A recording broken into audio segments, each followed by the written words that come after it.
Assalamualaikum warahmatullahi wabarakatuh. Nama saya Emraf Kepedi. Saya dari kampus Universitas Nusa Mandiri dengan nomor ini 11230265 jurusan Sistem Informasi. Dengan kali ini saya sendiri akan membahas mengenai ICMP, POP3, SNMP, FTP dan ARP. Di mana kali ini saya akan menjelaskan fungsi-fungsi dari ICMP, POP3, SNMP, FTP dan ARP, dan juga kelebihan IPF 4 dan kekurangannya, dan juga kelebihan dan kekurangan IPF 6. Nah, yang pertama itu adalah ICMP. ICMP itu adalah Internet Control Message Protocol. Adalah protokol jaringan internet yang berfungsi untuk memberikan kiriman pesan-pesan ke dalam sebuah jaringan, mulai dari mengirimkan pesan error, pesan di tempat. Dan fungsinya yang pertama itu membantu proses error handling, melaporkan apabila terjadi error.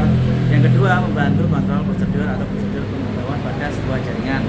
Yang ketiga, menyediakan pengendalian error dan pengendalian arus pada network layer atau lapisan jaringan.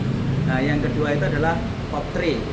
POP3 itu adalah Post Office Protocol. Nah, adalah protokol internet atau jaringan yang digunakan untuk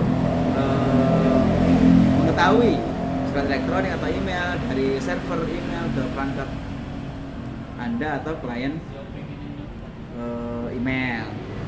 Nah, fungsinya menyimpan sementara email yang dikirim ke server email, lalu meneruskannya ke klien email yang akan direspon saat email dibuka oleh pengguna yang memenuhi syarat. Yang ketiga itu yaitu SMTP. SMTP itu adalah Simple Mail Transfer Protocol, merupakan sebuah protokol dalam jaringan internet yang biasa digunakan untuk mengirimkan pesan elektronik email, khususnya melakukan transfer ke email ke pengguna berkapasitas IP address port 25, TCP port 25 menggunakan serangkaian perintah mesin antar host. Yang berikutnya adalah FTP. FTP adalah File Transfer Protocol, merupakan protokol yang digunakan untuk urusan mengirimkan data dalam jaringan komputer seperti upload dan download file yang dilakukan oleh FTP klien atau FTP server. Fungsinya yang pertama adalah kita dapat melakukan pertukaran file antar komputer dengan mudah, walaupun file tersebut memiliki peran yang besar. Yang kedua, bagi pemilikan website dengan FTP merupakan dapat melakukan backup website mereka dengan mudah. Terus yang terakhir itu ARP. ARP itu adalah Address Resolution Protocol, yaitu protokol yang berfungsi untuk menetapkan IP address menjadi MAC, Media Access Control Address. Fungsinya untuk meningkatkan keamanan. Nah, itulah fungsi-fungsi dari ICMP, POP3, SNMP, FTP dan ARP. Dan berikutnya saya akan menjelaskan kelebihan IP4 dan kekurangan IP4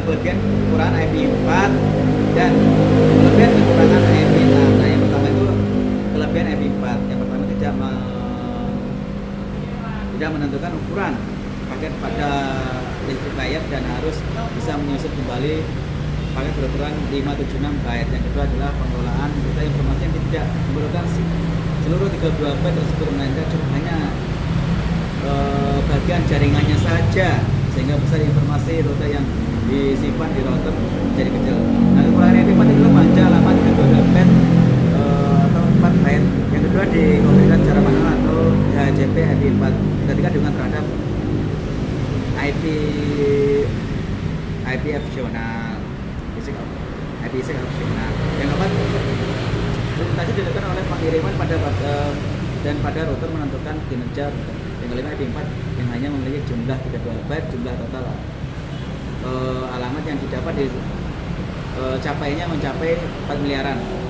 Nah, sekarang kelebihan IP6. Yang pertama itu ruang alamat 1258 bit. Yang kedua, pengalamatan multi customer, yaitu pengiriman pesan ke beberapa alamat dalam satu grup. Yang ketiga, stabilitas address.